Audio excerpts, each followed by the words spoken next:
71 সালের এই চরম সময়ে কার কি ভূমিকা ছিল? আল্লাহ তাআলা তার নিখুঁত, পূর্ণাঙ্গ, একমাত্র সাক্ষী। আমরা চাই প্রিয় বাংলাদেশ রাজনীতির সুস্থ ধারায় জনগণের প্রতি দায় এবং দরদ নিয়ে, দেশের প্রতি ভালোবাসা নিয়ে এই দেশে প্রত্যেকটি রাজনৈতিক সংগঠন তার কার্যক্রম পরিচালনা করুক। এই বিলে প্রস্তাবনা করা হয়েছে যে জিনিসটা স্বাধীনতার পরে তখনকার শাসকও আনেন নাই, মরহুম প্রেসিডেন্ট জিয়াউর রহমান রাহিমাহুল্লাহ তিনিও আনেন নাই, তিনবারের অতি সম্মানীয় প্রধানমন্ত্রী তিনিও আনেন নাই। এই জিনিসটা নিয়ে আসলেন সংজ্ঞায় অন্তর্ভুক্ত করে ফ্যাসিস্টের বিকৃত একজন প্রতিভু শেখ হাসিনা, এবং পরবর্তী পর্যায়ে ইন্টারিম গভর্নমেন্ট তার ধারাবাহিকতা রক্ষা করেছে সামান্য পরিবর্তন সহ।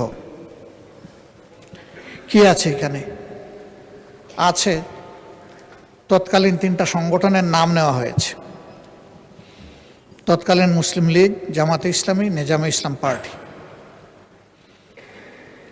পাক সেনাবাহিনীর সাথে আরও কিছু অ্যান্সিলারি ফোর্সের সাথে 3টা রাজনৈতিক দলের নাম এসেছে, এবং বর্তমান উপস্থাপনায় বা প্রস্তাবনায় তৎকালীন এই 3 সংগঠনের কথা বলা হয়েছে। আল্লাহ ভালো জানেন 71 সালের এই চরম সময়ে কার কি ভূমিকা ছিল।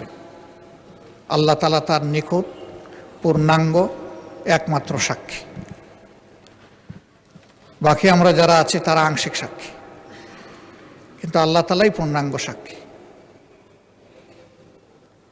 আমরা চাই প্রিয় বাংলাদেশ রাজনীতির সুস্থ ধারায় জনগণের প্রতি দায় এবং দরদ নিয়ে, দেশের প্রতি ভালোবাসা নিয়ে এই দেশে প্রত্যেকটি রাজনৈতিক সংগঠন তার কার্যক্রম পরিচালনা করুক।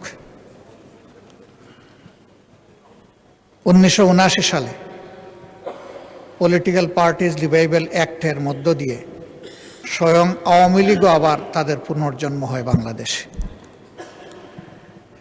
এবং সে সময় যে কয়টি দল ছিল তারা সকলেই রাজনীতি করার এই সুবিধাটুকু বা তাদের অধিকারটুকু তারা ফিরে পান।